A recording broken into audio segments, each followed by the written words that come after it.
What's going on, everyone? Welcome to the Pride Detroit YouTube channel. I'm Miko, once again joined by my guy Morgan, and we're back for another film breakdown. And Morgan, normally we do top plays. Normally we're talking about like all of the great moments that happened from a Lions game, and we're recapping like, hey, these are some of the best things the Lions did, and breaking down the details. We don't get that luxury this week. No, we do not, do we? That was just a kick in the teeth, man. We haven't really seen anything like that from the Lions since what was it, Christmas Eve last year against the Yeah, Panthers, where they just got flattened. Yeah, they just didn't look ready for some of the concepts that Baltimore threw at them. I know we're going to get into that. So yeah, just a tough showing for the boys in Honolulu Blue. for sure. And like you said, we're gonna listen. This is not going to be top plays. This is kind of a like, hey, this is what went wrong, and this is why. Some of the things that you saw, transpire on Sunday. This is what led to those things. So we're gonna jump into this. Uh, First play that we got queued up here. Morgan's gonna kind of take the lead this week and kind of walk us through some of the stuff that we're seeing. So Morgan, let me get everything queued up for you, and then we'll jump right into it. All right. So this is the first play that we got queued up. Morgan, break this play down to us. I believe this was what, first and 10? Yeah, first and 10 on the Baltimore 38. This is just a sign of things to come for the Lions defense. Just a really good concept. Offensive coordinator Todd Monken is the new coordinator in Baltimore. This is his first year, and they've changed some things up for Lamar. There's not as much designed runs. They're still going to run him, but it's not as frequent, and they have him operating from the pocket, much more often. And you can see here, he's just unfazed by the rush. I believe that's Kaminsky who gets a decent rush and ends up in his lap. But Jackson never wavers. And you'll see Kirby Joseph break down on the in-breaking route ran by Mark Andrews. Really hard. He'll just come flying down, and it just leaves a pretty big void where Jackson's able to layer the throw over the linebackers into Zay Flowers. Yeah, so before we start running this play again, so like one of the things that you and I talked about when breaking down some of these plays, before we started recording, like you said, we have Kirby, crashing down pretty hard on Mark Andrews, and from a scheme standpoint, as far as what we believe this coverage is, this looks like cover three, right? We have both corners. We have Sutton here at the bottom. We have Tracy over here, and we have Will Harris over the top over here near the 40. Both corners kind of bail deep, which is typical like cover three type coverage. Your corners are typically covering deep. You have your safeties that are usually covering the flats in these situations, or at least like the middle of the field in Kirby situations. And then your linebackers are just responsible for just getting some depth. Where I think, Morgan, this play breaks down is the fact that the linebackers don't get quite enough depth here. Because like you said, Lamar is able to just layer this throw over the linebackers to a wide open Zay Flowers in this zone here. Yeah, and there's not much threatening them in front of their face. Obviously, you have to respect Lamar as a runner. But yeah, you mentioned before too, Miko. They could get a little deeper. They could also get wider. They end up pretty tight together, not covering as much ground. I think they were only like maybe a little more than 5 yards apart there in terms of their disbursement. But yeah, just tough break for the Lions in terms of just running into a buzzsaw, because the Baltimore offense that day just looked like it was humming along at optimal level. Absolutely. And one thing I want to give you credit on, again, when we were breaking this down, you described this perfectly as a cover three buster. Like, so again, if you're going to play cover three in this situation, this is the type of route concept that you want to run again, because again, you have corners dropping deep. There's going to be a void, which is typically the case in cover three. There's going to be pockets, and you just need a talented quarterback to hit them, right? Yeah, and Jackson does a good job. You mentioned it, Miko, of layering that throw. The linebacker, I think that was Barnes, tries to get his hand up there and try to get a hand on it, but he's nowhere close, really. And yeah, we're assuming it's cover three. I want to say we're correct here. It's a little different just because Kirby comes down and to cover Andrews so much. I don't know. You know what I mean? We could it's difficult to say with a certainty, but yeah, it looks like it's a cover three buster, and it's just something that the Ravens had worked up, and easy pitch and catch at the end of the day for Lamar Jackson. Yeah, and like you said at the top when you were kind of talking about this, look, this was a theme, right? The Ravens and offensive coordinator Todd Monken had a number of plays really kind of drawn up uh to really catch the Lions in certain coverages or in certain packages and just seemed to have the right play kind of dialed up uh down in and down out. Yeah, they had like the way I wrote about it in my film articles. It seemed like they had the Lions defense on their heels from like the jump, right? Like almost like in a fight, like they got hit in the mouth like three times within the first like 30 seconds of the fight, and from there their vision's a little blurred. They're bleeding a little bit. You're a little Yeah. woozy. You're not necessarily in attack mode anymore. You're trying to find your footing, and I felt like that's how the Lions defense was at least the entire first half, maybe a little bit more. Yeah, and I think this is another example of that. Like one of those things that we're going to look at with this play here, the Ravens found a lot of opportunities to really take advantage of first and foremost the Lions linebackers, and they didn't wait. They didn't wait until they got into like third and long situations. This is another first and 10, right, Morgan, that they really gashed the Lions on once again. Yep, another first and 10. You're going to see they bring Ricard over in motion, their big 300-pound tight end. And man, just he catches the ball. There's no one within 10 yards of him. Poor Kirby Joseph's left to get this gargantuan of a human on the ground, and he does, thankfully. Yeah, you'll see Barnes run in motion, right? So Barnes is going to travel with Ricard when Ricard motions over to the right side of the line. And then I guess Barnes just decides, again, we're assuming here, there isn't, we're not able to speak from a certainty. But I guess Barnes just decides that Ricard isn't going to release as a receiver and commits to rushing Lamar. And I feel like as soon as Jackson or as soon as Barnes releases, that's when Ricard, gets his little chip on Jack Campbell and makes himself available to Jackson. Just another giant gain. Yeah, and so this is once again one of those things. These are these little mistakes that Dan Campbell talked about, and things that you and I kind of hinted at as well, as far as like the Lions need to avoid in order to keep the Ravens from taking advantage here. Because as we like you said, we see Ricard move into motion, so he moves to the opposite end of the right tackle. Um, Jack Campbell's there, Derek Barnes is there, and clearly there was some sort of miscommunication because it feels like either Derek Barnes thought that Jack Campbell was going to pick up Ricard in this situation, but the issue there, and this is why I still think this is kind of on Derek Barnes. We don't see any communication, and that's something that I think is very unusual for this Lions defense. We typically have seen a lot of great communication from the defensive line, the linebackers, like everyone's talking. And in a situation like this, it's almost like everyone was just kind of assuming, like, okay, yeah, this is just going to happen automatically. And that lack of communication to me is kind of what leads to this happening. I think so, Miko. I think you're right. It's hard to say whether Barnes thought Campbell was going to pick Ricard up, or if Campbell just had containment on the wide side of the field and Barnes just assumed that Ricard wasn't going to release into the flats or as a receiver. It's just either way. Lamar, I feel like most of the afternoon, Lamar had the Lions defense caught in this pickle, right, between committing to him as a runner, and they stacked boxes. They really did. They tried their best. And then also defending him as a passer, which he was good as a passer, make no mistake about it, as during his MVP season. But Mhm. I mean, now he's just operating from the pocket at a higher level, at a higher clip. He's fine in the face of pressure. We'll get into some of the looks here when the Lions did actually heat him up, and it didn't really end up mattering. But Yeah.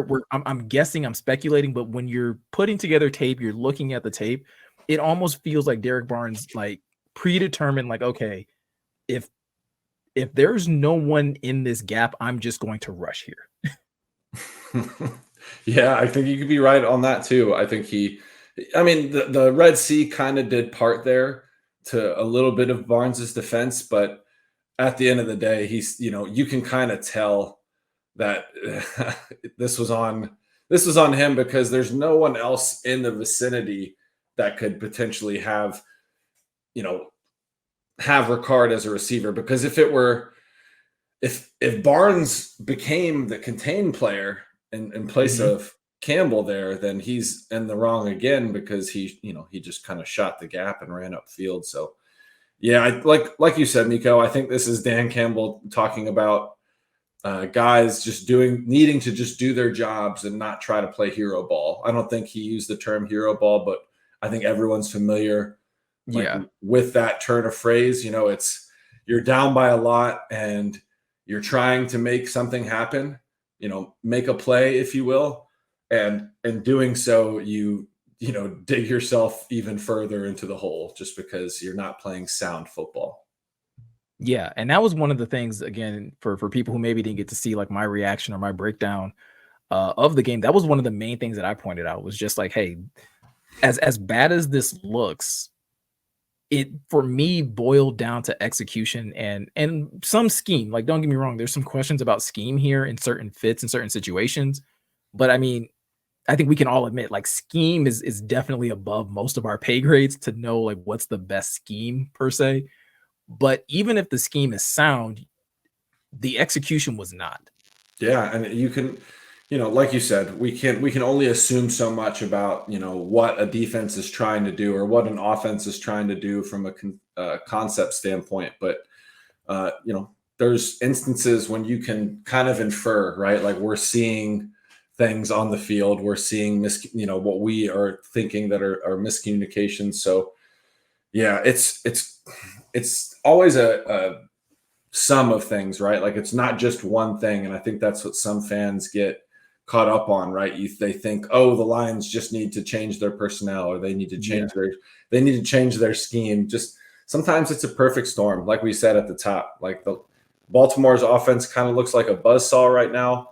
Monken, pulled out some looks that we hadn't seen yet from this offense through six games. So yeah, just a tough day to be on the other side of Lamar Jackson.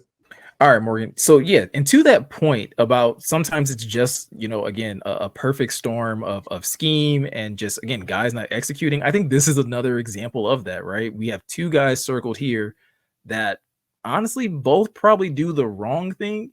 And there's probably was nothing wrong with how this play was initially called, but when both guys don't do what they're supposed to do, you give up 6 points here.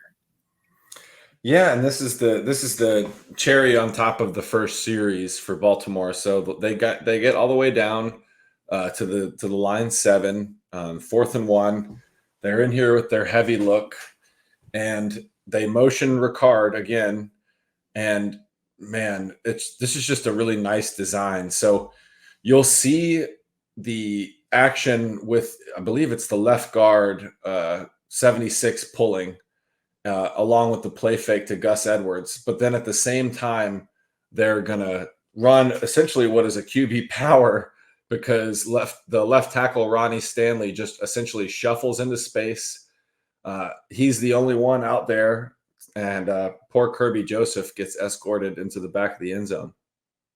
Yeah, you and I were talking about this. This play with Kirby, if I'm Kirby, I'm upset with my defensive line because I at this moment, if you look up here, Kirby probably feels like Day Day in Next Friday when he's yelling at Craig for getting him in trouble because he's just like, yo, like I gotta still cover out here. If y'all keep messing up, you're gonna get me exposed like this. Like this is such a rough situation, and we're gonna again kind of play it from this angle so we can kind of see because I feel like John Kaminsky and Jack Campbell kind of leave Kirby out to dry here, and it's a double whammy. I think it's or I would say a domino effect, right? Because John Kaminsky is the first domino in this by choosing to again try to meet the running back here and cut this so sharply inside. He leaves Jack Campbell with nothing as far as like there's no contain here. with John Kaminsky cutting so deeply into the backfield. And Jack, reading the running back, decides like, oh, well, I'm just going to double down and try to stop the running back, and no one accounts for the quarterback. Yeah, and I want to say in this instance, Kaminsky likely has running back responsibility, ball carrier responsibility, however you want to phrase it, the back with Mm-hmm. with Jack Campbell most likely having containment. If we're going to assume, but yeah, like Kaminsky, if he bites on the play fake, okay, but then Campbell just takes, I don't know, way too many steps inside and completely just he bites for it too. And at the end of the day, he's the one who can't because he has to stay. He has to keep that outside shoulder free. Otherwise you get into situations like when your poor safety Kirby Joseph is having to try and meet Ronnie Stanley in the open field. Yeah, absolutely. And so I again, it's a perfect storm of, again, great play call, poor execution on the Lions' part, because what one of these guys, again, if not both, are clearly doing something wrong. And almost kind of like, I didn't see this the first time, but like John Kaminsky is clearly talking to Isaiah Buggs there, and I almost wonder if he was asking like, "Hey, what do I have here?" Yeah, you could see, I think that like we talked about, the defense was reeling most of the afternoon. And this was early and they had already been chunked up. The Ravens had broken off a couple chunk plays already. It looked like guys were having trouble like getting lined up. The Ravens were implementing some tempo too. They were getting to the line pretty quick. Lots of there, plenty of motion, plenty of play fakes, and Mhm. the Lions defense just kept on getting caught with greedy eyes, right? Like Kaminsky was there. Well, I guess we can't fault Kaminsky as much. He bit on the play fake, but I'm assuming I believe he was lined up as the 3 tech there. He probably had ball carrier responsibility or running back responsibility rather. Mhm. But with Jack Campbell, it's probably his first time seeing an offense like that. I think we talked about that before we recorded, and especially an offense like that with a ball carrier like Lamar Jackson running that offense, right? Like who's just Yeah. dynamite with the ball in his hands, sells his play fakes, is incredible in the open field, and like we talked about, is really coming along now as like an elite capital E, pocket passer. So what are you going to do when he's like that? Yeah. And I think a better question is, what are you gonna do with Lamar Jackson when everything seems to be going right at one given moment? You think you got him bottled up, and then he finds really creative ways to extend the play, kind of like he does here. This was a backbreaker, man. This is their second touchdown. Yeah, this is tough. We'll let it run one time. I'm not gonna lie to you guys, this was the one that really pissed me off. And yeah, I can't lie. Obviously, it irks me, but also you just kind of throw your hands up. The Lions do a good job initially of rushing as a team. They keep containment for the most part. Hutch does try to spin inside, and when he does spin inside, he reaches, and when he reaches, Morgan Moses, the Baltimore Ravens right tackle, gets a hold of his breastplate, moves him 5 yards down the field, and it allows Lamar to escape to his right, and eventually, who's that? Nelson Aguilar eventually Yeah. uncovers. Yeah, Aguilar uncovers, makes his way away from Brian Branch, and man, this is it's crazy because it's just he extends the play that long. He throws the ball across the field, which is typically a no-no. It's just special stuff, man. Special stuff from a special player. Yeah, 100%. And so I'm gonna wait till it gets to the other view because I know what some people are gonna say when they see this play, right? And I'm gonna make sure I stop it right when I know when the complaints are gonna come in from people that are gonna be watching this, and it's gonna be people are gonna be screaming about this in the comments. But when this happens right here with Hutch and the right tackle, I know people are gonna want to say holding. I know you're gonna want to say that. And this is what I'm going to tell you. As a defensive tackle, the last thing you want to do on any pass rush, no matter if you're doing a spin move, no matter if you're doing a bull rush, no matter if you're doing a swim move, whatever you are looking to do as a defensive tackle, the last thing you can do is allow an offensive lineman to get into the middle of your chest. And that's essentially the big mistake. That's the first big mistake that Hutch makes here. Because listen, Hutch has a wicked spin move. He's killed a lot of tackles with that spin move in his young career. But this is what happens when it doesn't work and you end up at right back where you started. Because that's essentially what happened here. He thought he was going to spin and get the right tackle going in a different direction, and the right tackle was like, "Hey, buddy, I'm still here. We're now nipple to nipple." And there's this is a hard position to win from, and it's an even harder position to draw a flag from because the tackle has you inside, like you said, inside the breastplate, inside your shoulder pads. They're not going to call that very often in the NFL. No, they're not. They're not taught to. As offensive linemen, they're taught. A big attribute for offensive linemen when they are coming out in the draft is grip strength, and it's because can they latch on to that breastplate and not let go. And yeah, this is just a good way to get yourself swallowed up. He was fine until he reached. Right when he reached, like you said, Miko, he exposed his chest. Morgan Moses got those big old paws in there and was able to relocate him back to essentially the line of scrimmage.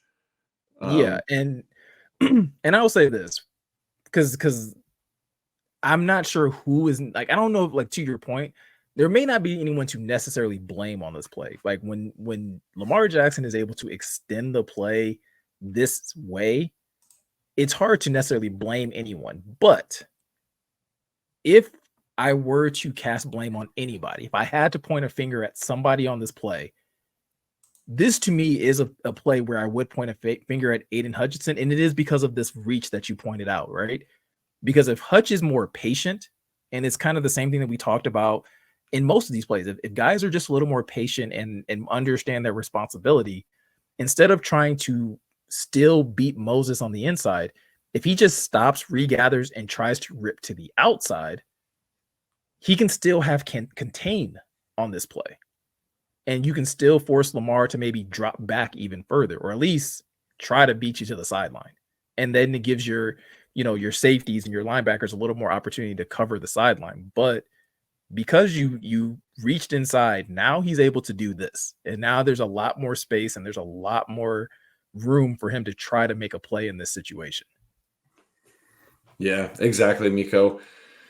And they had to cover for almost 10 seconds, which is just it's tough to do, especially in the NFL with the caliber of athletes that are running around as pass catchers. But again, this is just similar to Michael Jordan just making a shot when the defender's all over him, and you just can't do anything about it because you did damn near everything perfect right here, and it still ended in 6 for Baltimore. Yeah. And one thing that you and I both kind of agreed upon, a play like this, there's not a ton of quarterbacks in the league that are making plays like this. There's not a lot of players in NFL history that are making plays like this. Patrick Mahomes probably does this. He who shall not be named used to do a lot of this over in Green Bay when he was in his younger years. Like the higher level, higher capable quarterbacks can do things like this. And that's where Lamar Jackson finds himself. That doesn't excuse necessarily the Lions' inability to execute on certain situations. There are still small things they could have done to make plays like this more difficult for him. But it also, like you said, this is kind of like Jordan just being better in a moment. Yeah, at the time, if you want to boil it down to a really, really simple way of looking at it, Lamar's best in that moment was better than the Lions' defense as a whole's best. Yeah. Because you covered for almost 10 seconds. You made him run into his own guard. He ran into John Simpson's butt, essentially. Mm-hmm. If he were a lesser man, could have been another butt fumble. And then what would have happened? Maybe shifted the momentum of the game. No, I'm just kidding. But seriously, he had the wherewithal to run into John Simpson, his left guard, spins around. It's just, impressive stuff from Lamar. Yeah. And so the last play that we have here for you guys is, once again, unfortunately, it's still on the defense. It's very defensive focused today. But this one by far also really irritates me. I think the one we just showed by far just like pissed me off in the moment. This one irritated me the more you and I broke it down because I just kept finding things that like just I was not happy with this play. Yeah, there's a lot of ugly in this one. So this I believe this was late in the game, right, Morgan? It's getting there. No, actually, this is still in the first half. I believe first and 10. Yeah, first and 10 on the Baltimore 49, 9:20 left in the second quarter. So we've seen this defense get taken advantage of in the air. We've seen them get taken advantage on the ground by Lamar Jackson, and now it's Justice Hill's turn. Yeah. And this is a play. This is good design again. Nothing fancy here. The shift forces the Lions to slide. The Ravens have numbers on the weak side pre-snap because of the shift. Once we pause it right here, Miko, there you go. So because of the shift, it was John Kaminsky and Bugs slid from their positions at nose tackle, and or was he at the three tech out a little bit further, and it also made Anzalone and Barnes slide behind them, and it just created even more leverage for this Baltimore run game. So, who's that? John Simpson, 76, gets a really good block on Isaiah Buggs and ends up relocating him, resetting the line of scrimmage. Aleem McNeil gets walled off. And then 64, Baltimore's center, Linderbaum, does a good job of getting to the second level and just getting in the way of Tracy Walker. Yeah. So I'm gonna wait till it gets to the next view because like we can kind of break this down even further. Um, because like I said, this was a play that when we first watched it, I was like, okay. And then the more we watched it, I was like, okay, this is really frustrating me. Um, Yeah. so let's start with the defensive line, right? In this situation, the Lions went with 3 down linemen. Like you said, you have John Kaminsky, uh, Isaiah Buggs, and you have Aleem McNeil. And then you have Aiden Hutchinson on the far outside as an edge. And so what we're going to see here is when this ball is snapped, John Kaminsky has contain.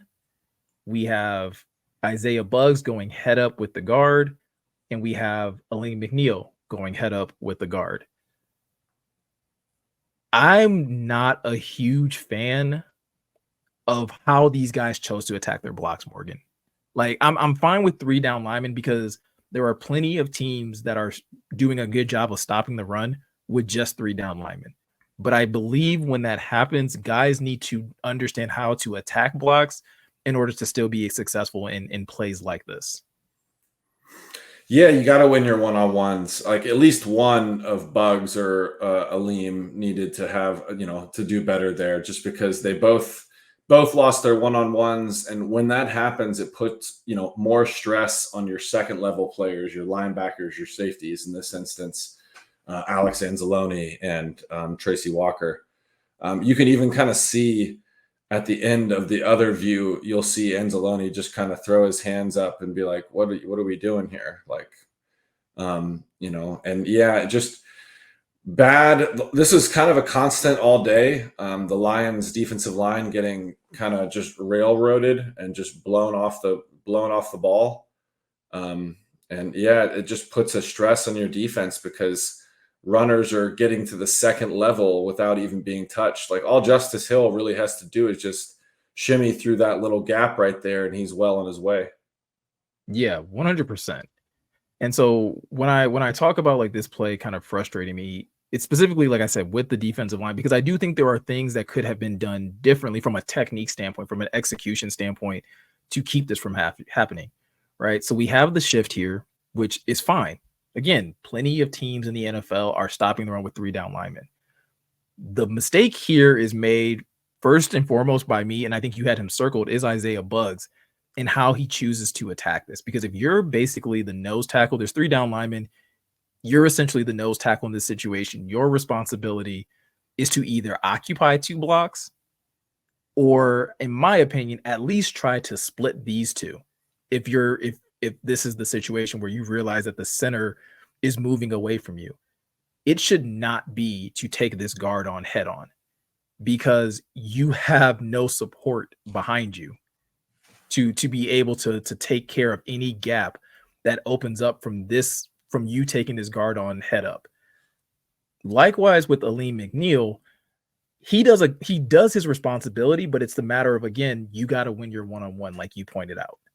And when those things don't happen, a play that could have probably just been for a minimal gain turns into, you know, almost a 25-yard run. Yeah, this is just they at this point the Ravens started gashing the Lions. I believe this was if I'm not mistaken, like the third 20 through something 20 plus yard gain in a row. They just started gashing, and it was Lamar, Gus Edwards, and then this run by Justice Hill.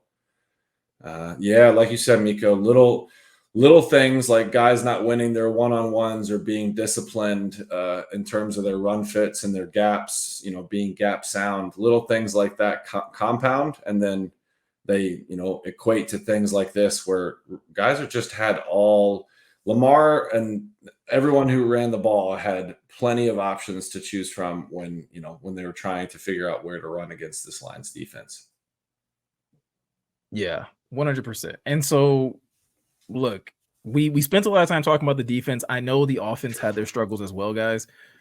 But to me, I think the defense is a sound example of really like encompasses the majority of what went wrong for the team. Not saying that all the issues were on the defense, but what we kind of highlighted here is lapses in technique, lapses in gap assignment, lapses in or guys choosing to do a little too much. I'm sure if we broke down some of the offensive plays, we'd see some of the same things where guys just maybe aren't sound in technique or sound in their assignment. And that leads to more pressure on Jared Goff or Jared Goff not being able to get into a rhythm and therefore he can't deliver passes on time. But at the same time, I said this in the video that I posted yesterday, and I'm going to continue to say it. I don't think this is a fair reflection of who this Lions team is, Morgan. I think this team is better than this, and we've seen them execute better than this. And I don't think that's just because the talent was different. I think the execution as a whole was different for that Lions team. Yeah, no doubt, Miko. I agree with you. And at the end of the day, had the Lions not played terrible complementary football, they probably just lose that game in normal fashion. But because they had three and outs on their first three possessions, the Ravens came out, going crazy, had 4 touchdowns on their first 4 possessions. And then after that, the game was over, right? Because the Ravens are one of those teams where you really don't want to play behind because they can run the heck out of the football and they can pressure your quarterback in a myriad of different ways, which they did to Jared Goff too. So, at a certain point, you're just playing with one hand behind your back because you're already in such a hole so early on. And that's what happened to the Lions. But like you said, Miko, not a reflection of who this team is on a week-to-week basis. It's the NFL. Things like this happen. They're 5-2, and they got a really good chance to bounce back at home on Monday night. Little Halloween crowd, little spooky crowd, hopefully. Get nice and loud because get back in that win column. 100%, right? And I think, again, go back and watch those games. I'm going to continue to repeat myself. This team wasn't just winning games prior to this Baltimore game. They were dominating. And regardless of what you may think of the talent they played, you don't get to dictate how well the other team plays unless you enforce your will. And that's what this Lions team had been doing. It just so happens that, listen, they had another team do it to them. You can go back through the tape. This is just some of the plays that we highlighted. Morgan has an article over on prideofdetroit.com where he goes more in depth on some of this stuff. But this is what happens. This is what happens when you're not sound in technique. And it may sound like coach speak when you hear Dan Campbell say it. I would implore you guys, go back and watch the tape, and I'm sure you'll see a number of instances where you're like, hey, I don't think that's what that guy is supposed to be doing. And there's a lot of that in this tape where it's just like, I don't think that was his responsibility. So that's going to pretty much do it for this video, guys. Let us know in the comment section below, what are some plays that we probably didn't highlight? Let us know your overall thoughts from the game. Hopefully you've recouped, you're in better spirits. Let's get on to the Vegas Raiders because, like Morgan said, I think they have a really good shot of getting back into the win column. And Morgan and I are going to be back to break down the Raiders and talk about, again, some issues that they might have for us, but again, why the Lions have a good chance of getting back in the win column when they face off against this team. Also, if you're looking for any more content, like I said, Morgan has an article where he breaks down these plays in even more detail over on prideofdetroit.com. Please go ahead and check that out. Leave him a bunch of comments on his article. Let him know, give him some feedback and whatnot there. And last but not least, if you are new to this channel, like we always ask you guys, please be sure to subscribe, hit that notification bell, share this channel with somebody else if you're already subscribed, and continue to help us build this channel into something amazing. Once again, I'm Miko. He's Morgan. Thank you guys for taking the time to watch, and we'll catch you in the next one.